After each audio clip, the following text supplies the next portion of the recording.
네, 날씨가 많이 춥죠? 네, 갑자기 눈도 많이 오고 날씨도 많이 추워서 혹시 우리의 마음도 여유가 사라진 건 아닌지 좀 걱정이 됩니다. 좀 날씨는 춥더라도 하나님 안에서 하나님이 주신 은혜와 또 사랑을 기억하면서 다른 사람들에게도 좀 밝은 얼굴로 좀 항상 인사하면서 축복하시는 우리 성도님들 되시기 바랍니다. 네, 오늘은 이 잠언 16장 1절부터 9절의 말씀을 가지고 함께 좀 은혜를 나누려고 합니다. 특별히 이 잠언 말씀은 지혜의 집약체라고 할 수가 있습니다. 하나님을 믿는 자가 어떻게 이 땅 가운데 어떻게 성공적인 삶을 살아갈 수 있는가, 하나님을 인정하면서 하나님을 경외하면서 어떠한 방식으로 인생을 살아가야 되는 아주 귀한 지혜의 보물을 우리에게 주고 있습니다. 오늘도 이 말씀을 통해서 하나님이 주시는 그 놀라운 지혜, 그 보물, 보석을 다 집에 다 가지고 가셔서 삶 가운데 부유함이 넘치기를 주님의 이름으로 한 번 더 축복을 드립니다. 1절 말씀 우리 한번 다 같이 읽어보도록 하겠습니다. 마음의 경영은 사람에게 있어도 말의 응답은 여호와께로부터 나오느니라. 아멘. 여기서 두 가지를 대조하면서 이야기하고 있습니다. 첫 번째는 뭐냐면 마음의 경영이라는 것이고, 두 번째는 말의 응답이라는 것입니다. 특별히 여기서 먼저 이 마음의 경영, 여기서 말하는 그 경영이라는 건 뭐냐면 마치 군대를 조직하듯이 질서 있게 일들을 하나하나 배열한다는 의미입니다.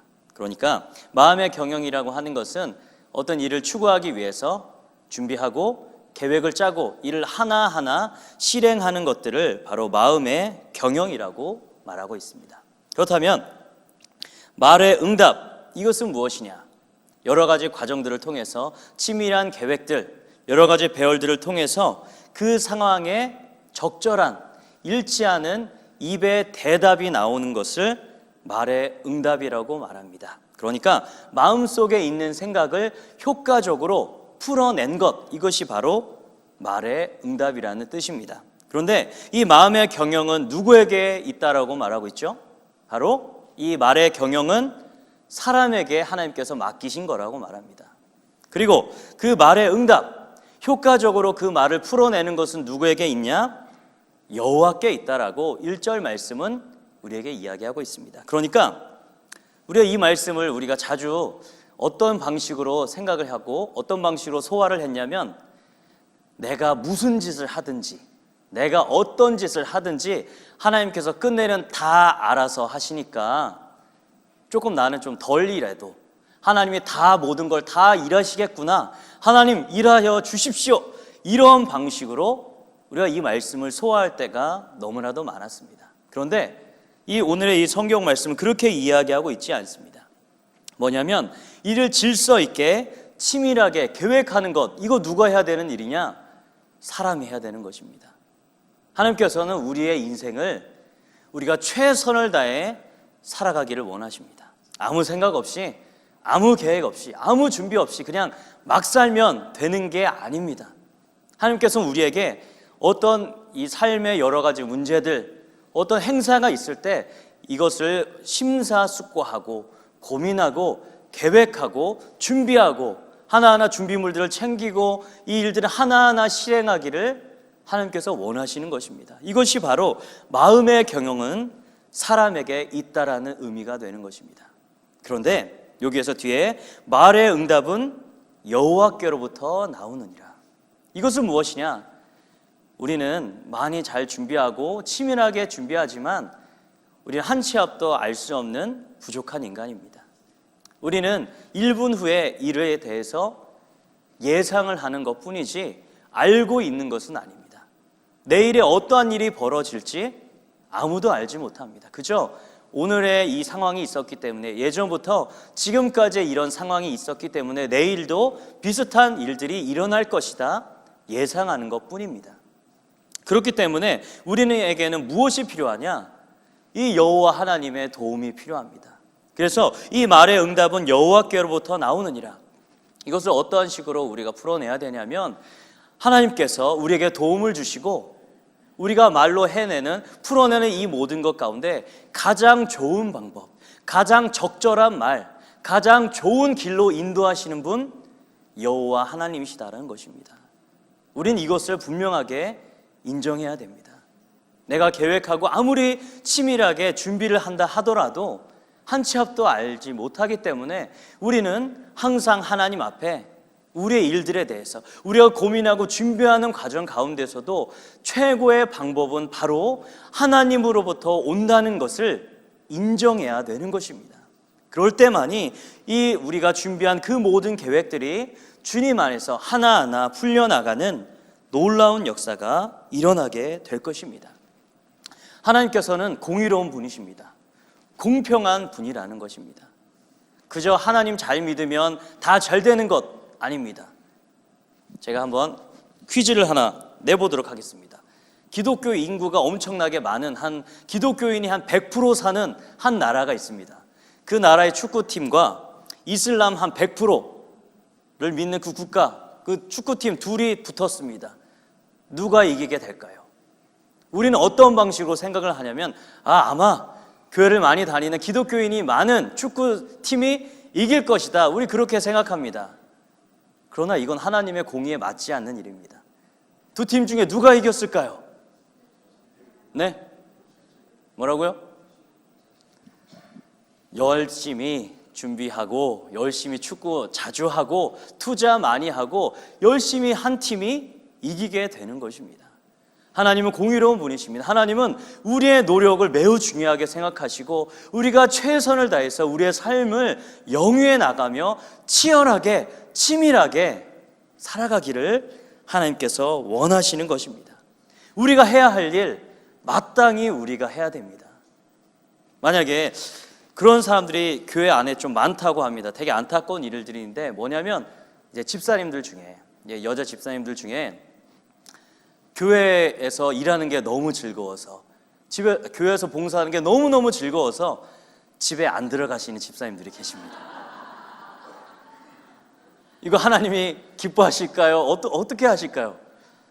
이게 참 목사로서 이걸 어떻게 얘기를 해야 될까 참 어렵습니다. 그런데 성경적인 입장은 이렇습니다. 교회가 매우 중요하고 하나님의 은혜에 감사하는 것 너무 좋은 일입니다. 그러나 집에서는 누가 필요하냐면 엄마가 너무 필요합니다.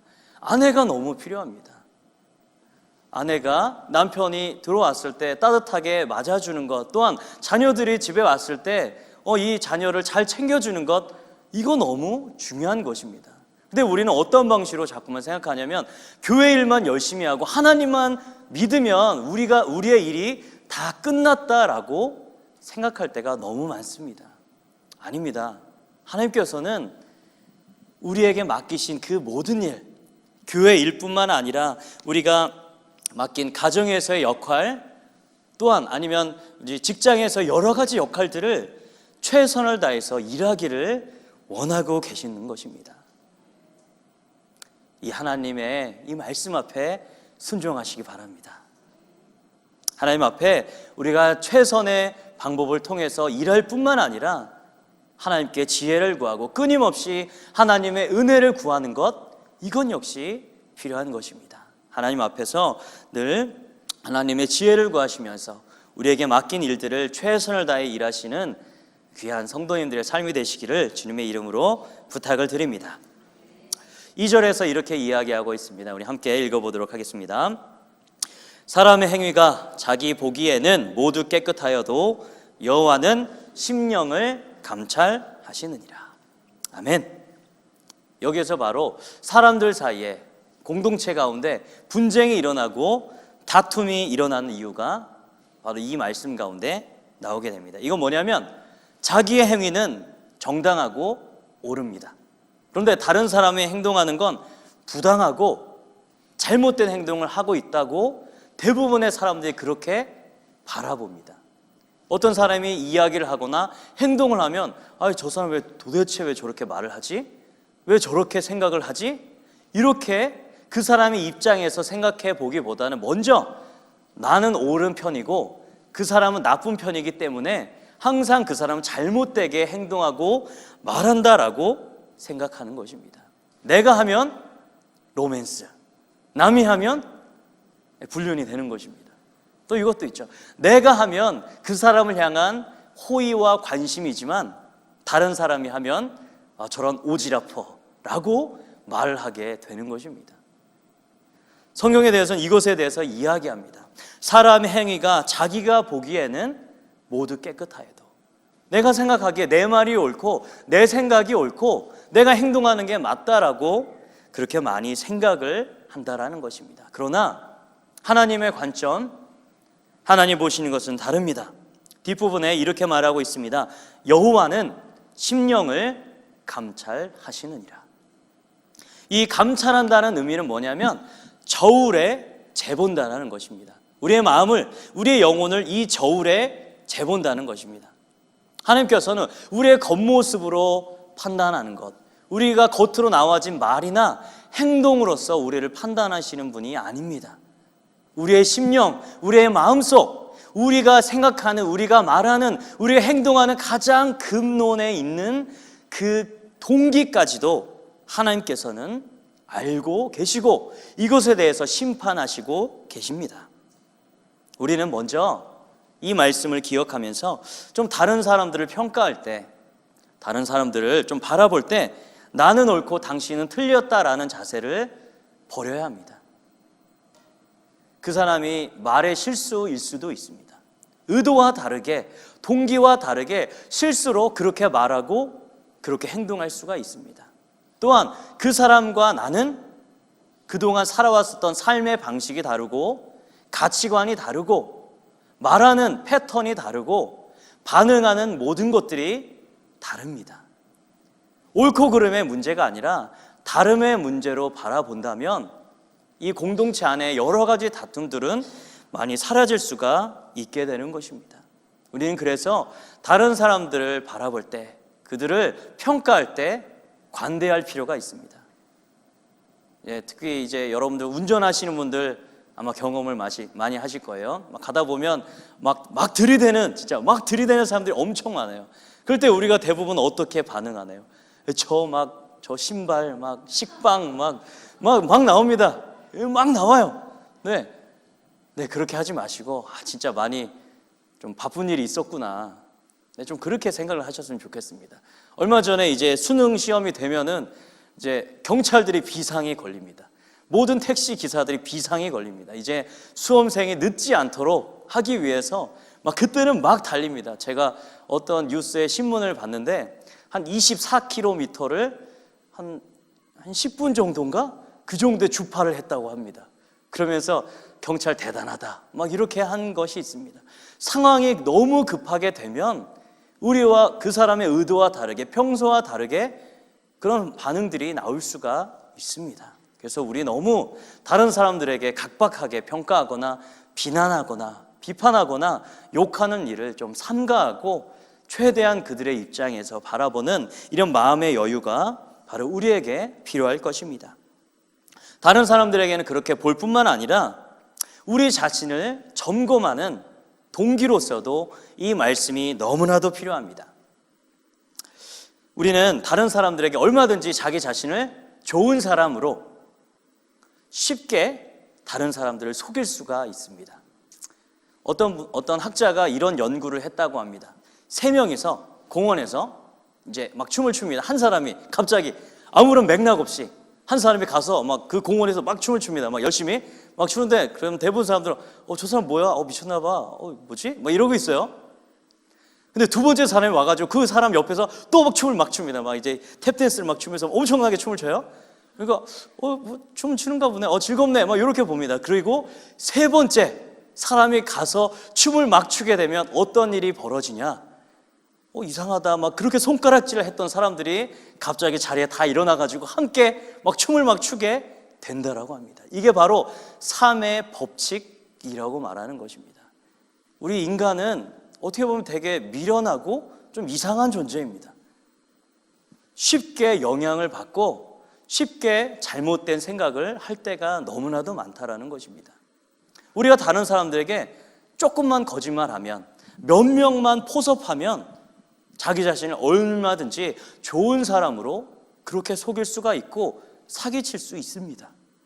그러나 하나님은 말하십니다. 여호와께서는 심령을 감찰하시느니라. 하나님께서는 우리의 그 말에, 그 행위에 동기를 보시는 분이십니다. 우리가 어떻게 살아오면서 결과가 좋았다고 해서 그것이 다 선이 아닙니다. 지금까지 내가 가진 것, 지금까지 내가 살아왔던 방식, 지금 잘 됐기 때문에 옛날에 했었던 많은 잘못된 행동들, 많은 잘못된 동기로 행했었던 그 모든 일들이 좋았던 것, 선했던 것들 아닙니다.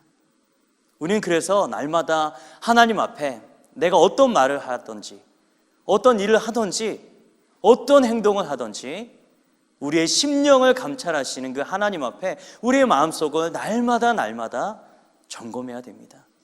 정말 하나님을 사랑하는 마음으로 내가 그렇게 말하고 그렇게 살아가고 있는지, 내가 정말 하나님의 영광을 위하여서 그렇게 살아가고 있는지, 내가 정말로 주님을 기쁘시게 하기 위해서 그 일을 하는 것인지, 우리는 항상 날마다 우리의 마음을 돌아봐야 하며 하나님 앞에 점검해야 되는 것입니다. 우리는 그래서 이 말씀과 같이 우리의 모든 심령을 감찰하시는 그 하나님 앞에 이미 다 드러난 자로서 우리의 모든 동기가, 우리의 말과 행동의 모든 근원이 정말로 주님의 영광과 주님의 기쁨을 위해 살아가시는 귀한 성도님들 되시기 바랍니다. 그래서 이 1절과 이 2절의 말씀을 가지고 3절에서 이렇게 종합해서 이야기하고 있습니다. 우리 함께 읽어보도록 하겠습니다. 너의 행사를 여호와께 맡기라. 그리하면 내가 경영하는 것이 이루어지리라. 아멘. 1절에서는 이렇게 말씀하고 있습니다. 하나님께서는 우리에게 마음의 경영을 통해서 가장 적절한 말에 응답을 하시는 분은 여호와 하나님이시라고 말씀하고 있습니다. 또한 어떤 일들이 일어날 때 그 일의 가장 근본적인 마음까지도 감찰하시는 분이 바로 하나님이시기 때문에 우리는 항상 하나님 앞에 깨끗한 마음으로, 순수한 마음으로 그 모든 일들을 행해야 된다라는 것을 알려주십니다. 이렇게 우리의 모든 마음의 행동들, 우리의 치밀한 모든 생각을 다 주님께 맡길 때, 하나님께 모든 것을 맡길 때, 그때가 됐어야 어떠한 일이 벌어지냐? 우리가 계획한 그 모든 경영들이 하나님 안에서 이루어진다 말씀하고 있는 것입니다. 우리가 아무리 열심히 계획을 짠다고 해서 그 모든 일이 다 이루어지는 것 아닙니다. 우리가 나쁜 동기로, 나쁜 행동으로 잘 준비한다고 해서 그 모든 일들이 이루어지는 것 아닙니다. 우리의 치밀한 계획과 우리의 순수한 마음, 깨끗한 마음, 하나님을 향한 열정과 하나님 앞에서 겸손한 마음으로, 경외하는 마음으로 이 일들을 주님께 맡길 때 그 경영하는 일들이 이루어지게 되는 것입니다. 이 사실을 믿으시기 바랍니다. 근데 여기에서 이 3절에서 말하고 있는 이 맡기다라는 말, 이건 뭐냐면 일을 굴린다라는 것입니다. 하나님께 이 일을 굴려버린다는 의미입니다. 어제 수능이 있었고 수능은 이제 우리의 손에서 떠났습니다. 우리 어떻게 해야 될까요? 완전 못 봤어. 이번 생에는 망했어. 이런 말, 이건 아닙니다. 이미 그 주사위는, 그 일은 이미 우리의 손에서 떠났습니다. 우리 이 일을 주님께 맡겨버리시기 바랍니다. 이 맡긴다라는 의미, 주님께 던져버린다는 의미, 주님께 굴려버린다는 의미는 무엇이냐? 이미 우리의 손에서 그 일이 떠났다는 이야기입니다. 그러면 우리에게 어떠한 마음의 자세가 필요할까요? 잠잠히 하나님께서 이 일을 가지고 어떤 방식으로 일하실 것을 잠잠히 기다리는 것입니다. 여호와 하나님께서 우리가 최선을 다해서 준비한 일들, 또한 하나님 앞에 쓰임받기 위해서 순수한 의미로 최선을 다해서 행했었던 그 모든 일들, 이제는 여호와께 맡긴다면 잠잠히 기다려야 하는 것입니다. 그리고 이 잠잠히 기다리는 것은 무엇이냐? 하나님을 향한 신뢰와 믿음을 의미하는 것입니다. 출애굽기 말씀을 보면 이제 앞쪽에는 홍해 바다가 딱 막고 있습니다. 그리고 뒤쪽에는 애굽의 무시무시한 병거가 막 쫓아오고 자신들을 죽이려 따라오고 있습니다. 그럴 때 여호와 하나님께서 이스라엘 백성들에게 뭐라고 말씀하셨냐면 너희는 가만히 있으라 말씀하셨습니다. 내가 너희들을 향해서 어떠한 구원을 보여줄지 기다리라, 잠잠하라, 아무것도 하지 말고 그곳에 그대로 있으라 말씀하신 것입니다. 이것이 바로 여호와께 맡기는 것. 우리가 최선을 다해서 일했다면 그 결과를 통해서 하나님께서 어떠한 방식으로 일하실 것인지 분명하게 선하게 일하실 것입니다. 놀랍게 역사하실 것입니다. 이 하나님을 신뢰하면서 잠잠히 기다리며 기대하며 기도하는 이 자세, 이것이 바로 하나님께서 우리에게 원하시는 크리스찬의 모습이라는 것입니다. 마음 가운데 불안함 주께 맡겨버리시기 바랍니다. 이 일들을 향해서 어떻게 하나님께서 역사하실까 맡겨버리시기 바랍니다. 잠잠히 기도하시는 가운데 하나님의 선하심을 믿는 가운데 하나님께서 주시는 그 충만한 은혜를 받을 마음의 준비를 하시며 더욱더 하나님 안에 계신 주님 안에 거하시기를 주님의 이름으로 부탁을 드립니다.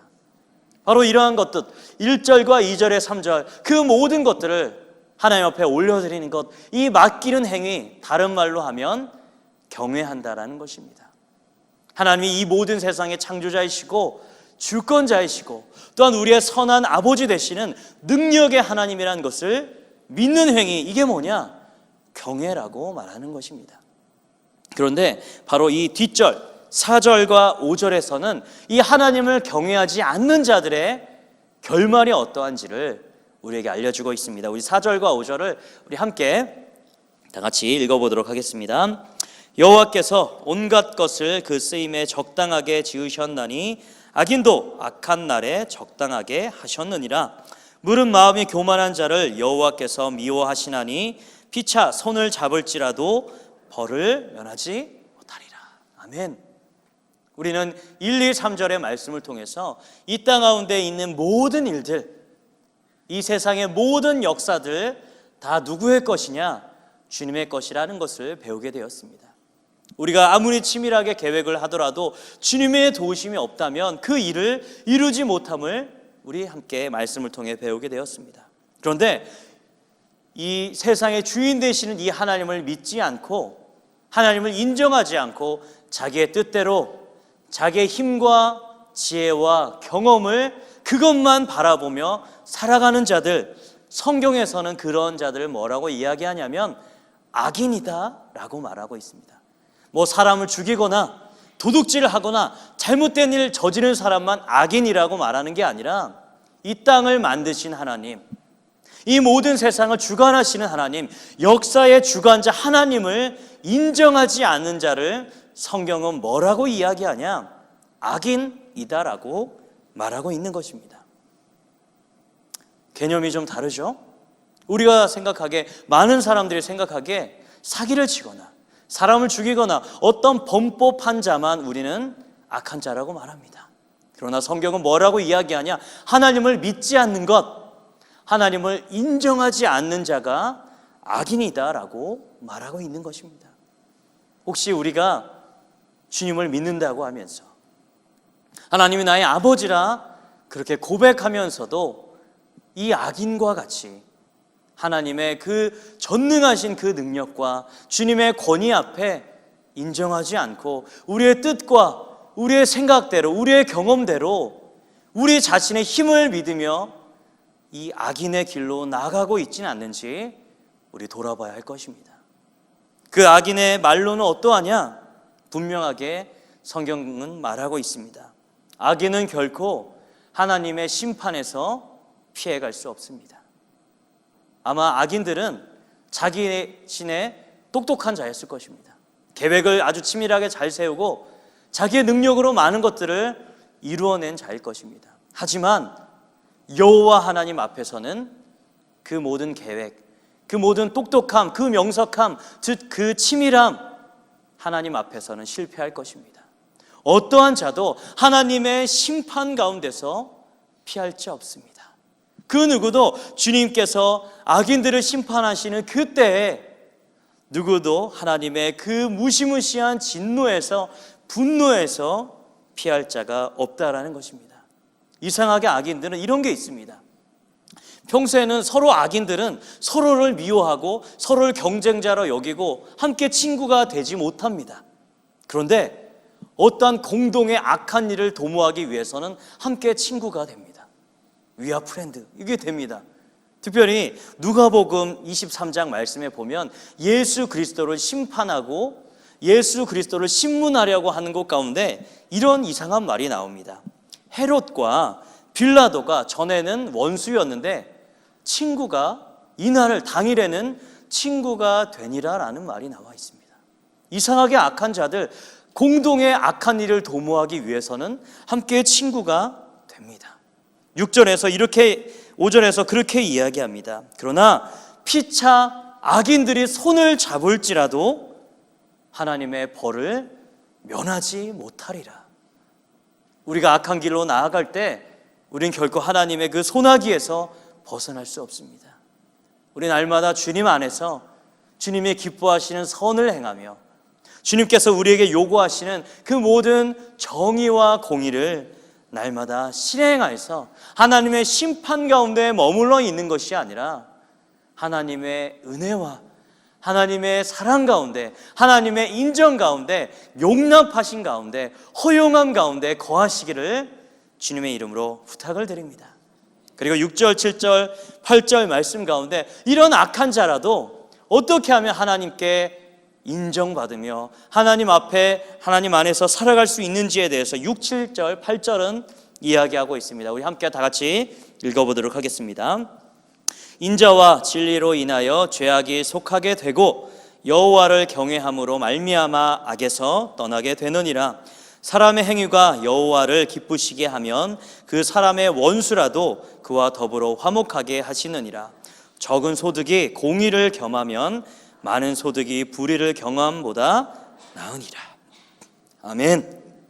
이 말씀과 같이 악인이라도 너무나도 끔찍한 죄를 저지른 죄인이라도 어떻게 하면 되냐? 그 모든 죄에서 돌이켜서 하나님이 기뻐하시는 인자와 진리를 가지고 살아가게 되면, 또한 여호와 하나님을 인정하고 여호와 하나님을 경외하는 삶을 살아가게 되면 어떻게 되냐? 그 모든 악에서 떠나가게 될 것이라 말씀하고 있습니다. 우리 사람은 좋은 것을 받은 것에 대해서는 금방 까먹습니다. 다른 사람들이 우리에게 행해준 그 많은 호의는 금방 까먹습니다. 한 가지 실례를 알려드리도록 하겠습니다. 여러분들, 우리 자녀들, 여러분 부모님들이 여러분들을 위해서 얼마나 열심히 최선을 다해서 여러분들을 섬겨줬는지 여러분들 잘 알고 있나요? 아마 다 원래 그렇게 해주는 거 아니에요? 이렇게 생각할 거예요. 우리 자녀들 언제 그 사실을 알게 되냐? 이제 여성분들 같은 경우에는 이제 해산의 고통이 있을 때 여러분들 외치는 게 있습니다. 주여와 함께 외치는 말, 엄마! 그때가 돼서야 엄마의 사랑이 얼마나 큰지를 그때 알게 됩니다. 또 그리고 남자 친구들 언제 그 부모님의 그 뜨거운 사랑을 알게 되냐? 군대 가서 검댕이를 이렇게 다 새까맣게 칠하고 이제 가스, CS 가스가 있는 화생방 훈련을 하게 될 때 그때 부모님이 이렇게 우리를 많이 사랑해 주셨구나를 그때가 돼서야, 고난의 그때가 돼서야, 힘들 때에야 하나님의 사랑과 그 부모님의 사랑과 은혜를 그때가 돼서야 깨닫게 됩니다. 하나님께서도 우리의 인생이 너무나도 부족하고 연약한 걸 알고 있으신 것 같습니다. 우리 대부분 우리에게 준 많은 호의들 다 까먹고 그 사람들이 나에게 대해서 잘못한 것만 엄청 잘 기억합니다. 특별히 A형들. 왜냐하면 제가 A형이니까 이렇게 얘기하는 겁니다. 혈액형에 따라서 그런 건 아니지만 다른 사람이 나에게 말 조금 이렇게 한 거, 조금 심하게 얘기한 거 끝까지 가지고 갑니다. 밤에 자기 전에 묵상하고 계속적으로 묵상하고 밥 먹다가도 갑자기 숟가락 딱 놓고 이렇게. 우리는 대부분 남이 나에게 잘못한 건 진짜 기억력이 IQ가 한 200이 넘는 것 같습니다. 그런데 하나님께서는 너무 다르십니다. 인간과 완전히 다릅니다.